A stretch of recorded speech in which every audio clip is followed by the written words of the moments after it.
नमस्ते मित्रहरू, यहाँहरू सबैजनालाई हार्दिक स्वागत छ। आजको यस नयाँ एपिसोडमा मैले यहाँहरू समक्ष एटीए कार्नेटको बारेमा चर्चा गर्ने प्रयास गर्दैछु। यहाँहरूलाई अवगतै छ, मेरो यस युट्युब च्यानलमा भन्सार एजेन्टसँग सम्बन्धित सम्पूर्ण सामग्रीहरू उपलब्ध छन्। त्यस्तै लोकसेवा आयोगको लागि चाहिने विभिन्न सामग्रीहरू पनि मैले उपलब्ध गराइराखेको छु।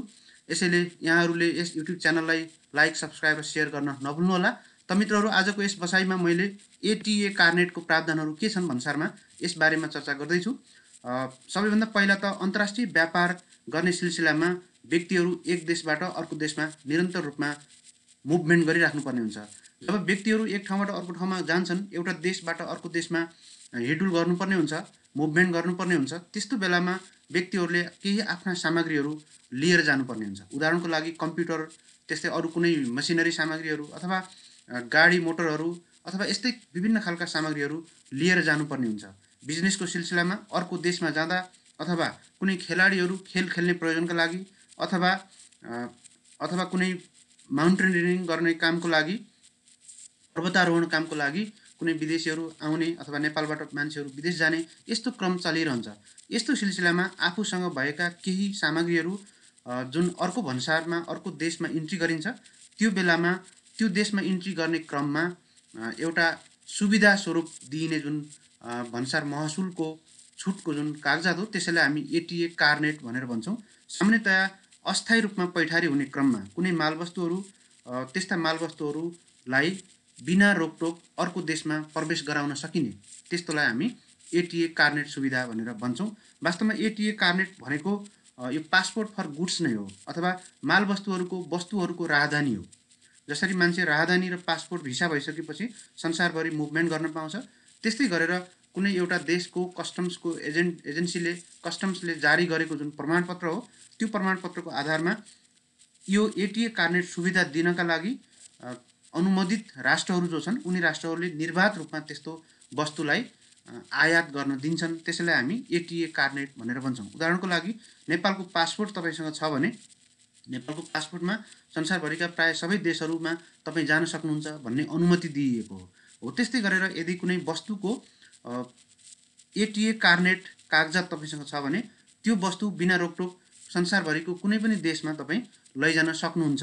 त्यसलाई हामी एटीए कार्नेट भनेर भनेका हौँ। त्यसैले यसलाई हामी पासपोर्ट फर गुड्स भनेर भन्छौँ। किन भन्दा यो गुड्स कुनै पनि देशमा इन्ट्री गर्छ, तर इन्ट्री गरिसकेपछि केही समय त्यहाँ बस्छ र त्यसपछि अनिवार्य रूपमा आफ्नो ओरिजिनल देशमा फर्काउनै पर्छ।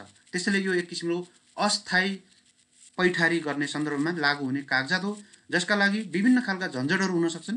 ती झन्झटहरू अन्त्य गर्ने, अन्तर्राष्ट्रिय रूपमा एउटा युनिफर्म डकुमेन्ट जारी गर्ने र त्यो युनिफर्म डकुमेन्टको आधारमा कुनै पनि व्यवसायीले आफ्ना मालवस्तुहरूलाई आफूसँगै लिएर जाने, आफूसँगै बस्दा प्रयोग गर्ने र आफू फेरि फर्किँदा ती मालवस्तुहरू आफैसँग फर्किने। उदाहरणको लागि दुबईको कुनै शेख नेपालमा आउँदैछ भने उसले 2-3 महिना नेपालमा बस्ने अनुमति प्राप्त गरेको छ, त्यो अनुसारको उसले भिसा लिएको छ भने आफ्नो जुन लग्जरियस कार छ, त्यो कार उसले नेपालमा ल्याएर आउँछ आफूसँगै।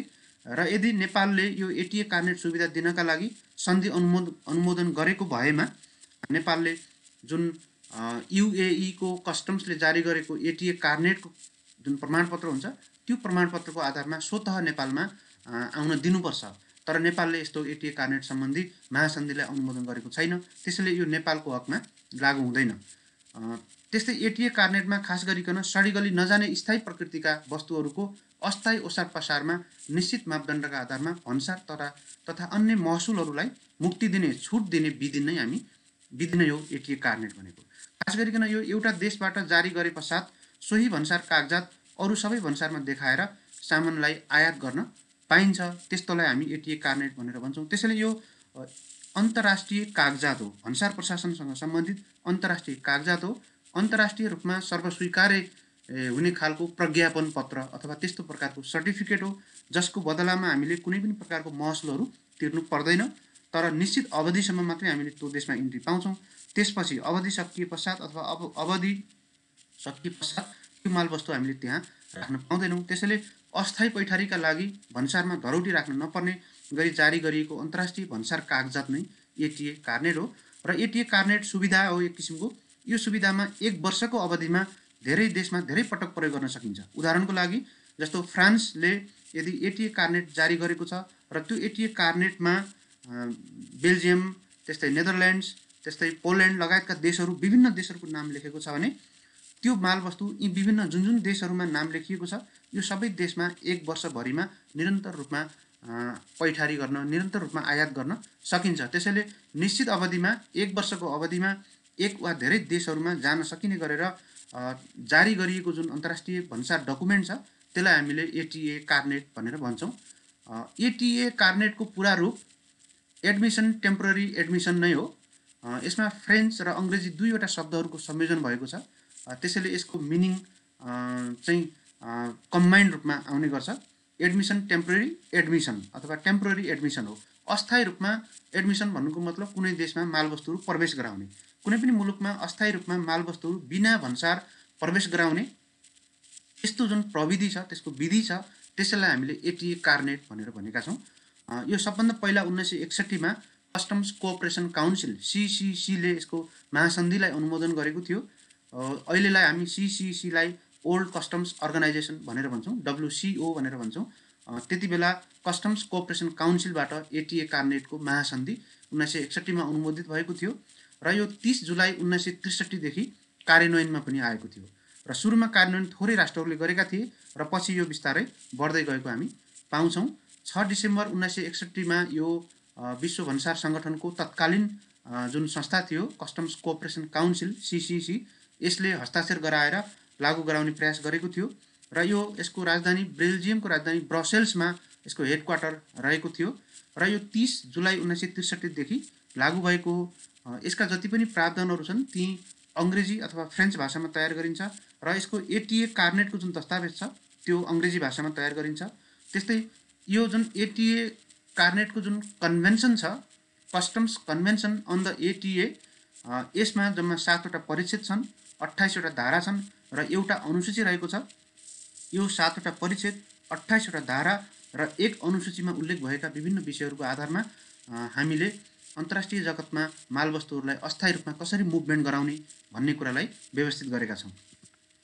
त्यस्तै 1960 को दशकमा यो कन्भेन्सन भइसके पश्चात सुरुमा जम्मा 5 वटा देशहरूले मात्र यसलाई लागू गरेका थिए। तीमध्ये ivory cost, France, Yugoslavia, Switzerland र चेकोस्लोभाकिया, यो 5 वटा देशहरूले मात्रै इनिसियल्ली यो customs convention on the ATA यसलाई कार्यान्वयनमा ल्याएका थिए। तर अहिले पछिल्लो समयमा आएर 78 वटा देश तथा क्षेत्रहरूमा यो प्रणाली लागू भएको छ। त्यसैले संसारभरिका धेरैजसो मेजोरिटी ठुला भन्सारहरू, ठुला कस्टम्स एरियाहरूमा, ठुला देशहरूमा यो पूर्णतया लागू आइसकेको छ।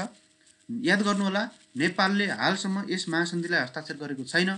त्यसैले यो एटीए कार्नेटका प्रावधानहरू नेपालको हकमा हुबहु रूपमा लागू हुन सक्दैनन्। नेपालले आफ्नै तरिकाले एटीए कार्नेट सम्बन्धी केही प्रावधानहरू आर्थिक ऐनबाट ल्याउने गरेको छ।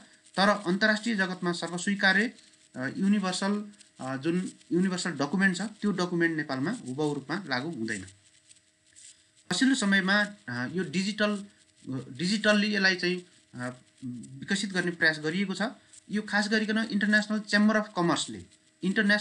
अफ कमर्स, जसलाई हामी एब्रिभिएसनमा आइसिसी भनेर भन्छौँ, आइसिसीले यसलाई डिजिटल प्रविधिमा रूपान्तरण गर्दैछ। अथवा अब यसलाई बोकेर हिँड्नुपर्ने, यो कागजातलाई वस्तुसँगै बोकेर भन्सारमा पेश गर्नुपर्ने जरुरी छैन। वस्तु ल्याउने र भन्सारमा एउटा कोड सिर्जना हुन्छ, त्यो कोडको आधारमा हामीले सिधै यो वस्तुलाई नेपालमा इन्ट्री गर्न अथवा त्यो देशमा इन्ट्री गर्न सक्छौँ।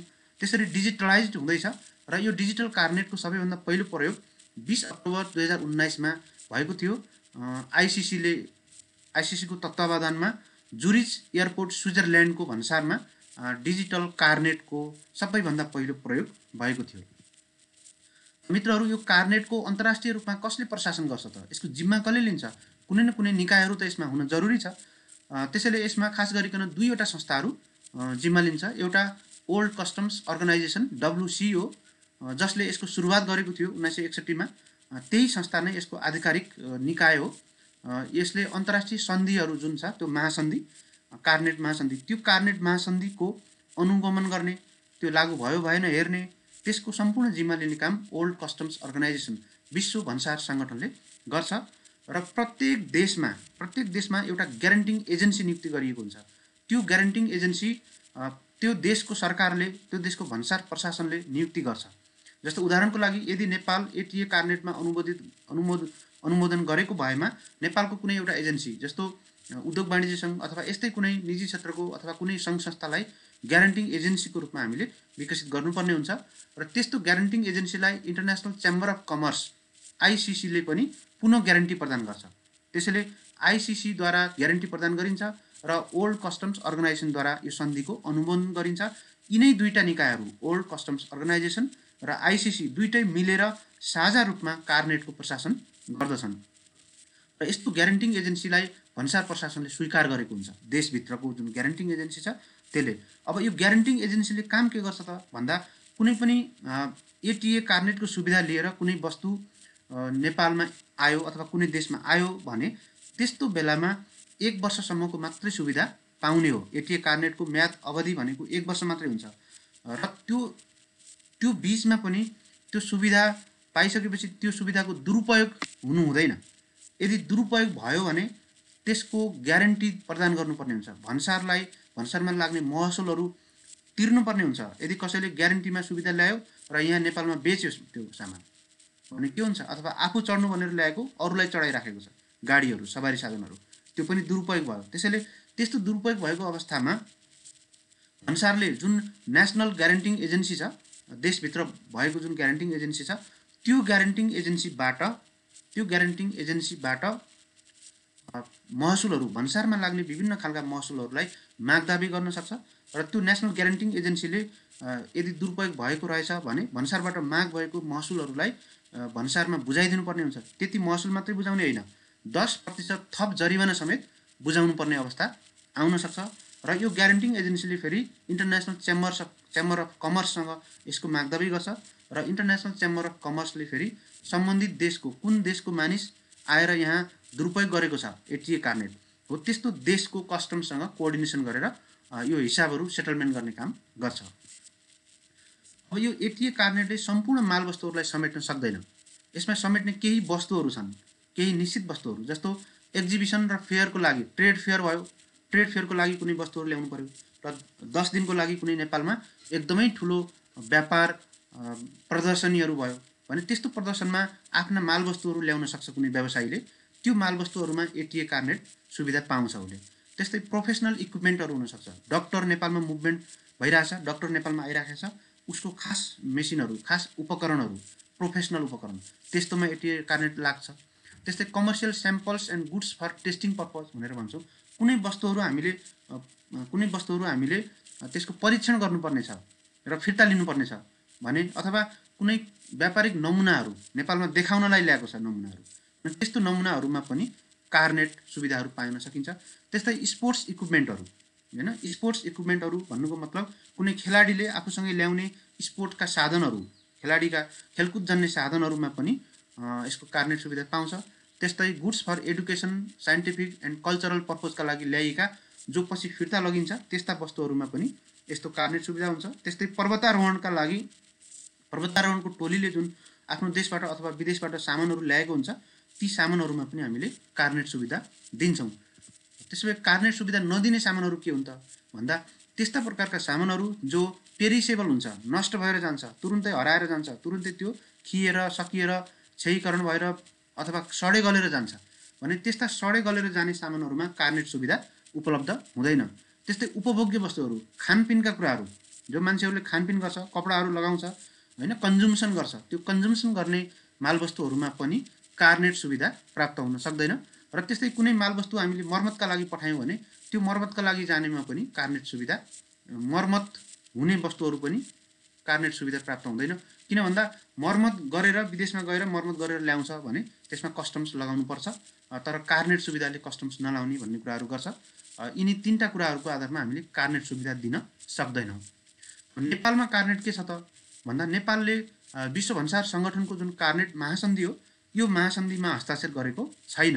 त्यसैले नेपाल यो कार्नेट जुन अन्तर्राष्ट्रिय कार्नेट सञ्जाल छ यो सञ्जालबाट अछुतै छ, यो सञ्जालमा नेपाल इन्ट्री गर्न सकेको छैन। यसो हुनाले नेपालले जुन नेपालबाट निर्यात हुने, नेपालबाट विदेश जाने नेपालीहरूले साथमा लाने जति पनि मालवस्तुहरू छन्, अस्थायी मालवस्तुहरू, तिनीहरूको हकमा कार्नेटको जुन अन्तर्राष्ट्रिय कागजात छ त्यो कार्नेटको अन्तर्राष्ट्रिय कागजात नेपालले जारी गर्न सक्दैन, किन नेपाल मेम्बर होइन। तर विदेशबाट आउने मालवस्तुहरू जो हुन्छन्, खेलाडीहरू ल्याउने मालवस्तुहरू, पर्वतारोहणमा आउने मालवस्तुहरू, त्यस्तै ट्रेड फेयरहरूमा प्रदर्शनीहरूमा आउने व्यापारिक मालवस्तुहरू अथवा स्याम्पलहरू, अरू कुनै मसिनका स्याम्पलहरू, यिनीहरूमा चाहिँ नेपालले अस्थायी सुविधा दिने गरेको छ। र यस्तो अस्थायी सुविधा प्रत्येक वर्षको जुन सालबसाली रूपमा आउने आर्थिक ऐनहरू हुन्छ, यो आर्थिक ऐनहरूले नै नेपालमा अस्थायी पैठारी सम्बन्धी व्यवस्था गरेको छ। नेपालले अस्थायी पैठारी सुविधा केवल 6 महिनाको लागि मात्रै दिने गरेको छ। एटिए कार्नेटमा 1 वर्षको सुविधा लागू हुन्छ, तर नेपालले जुन अस्थायी पैठारीको सुविधा दिन्छ यो 6 महिनाको लागि मात्रै दिन्छ। त्यस्तै कार्नेट सुविधामा नेपालमा कर महसुलहरू कुनै लाग्दैन, धरौटी पनि हामीले राख्नु पर्दैन। र यसको महत्त्वपूर्ण शर्त भनेको 6 महिनाका लागि मात्रै हो र 6 महिनाभित्र त्यस्तो मालवस्तुहरू फिर्ता गरिसक्नुपर्छ।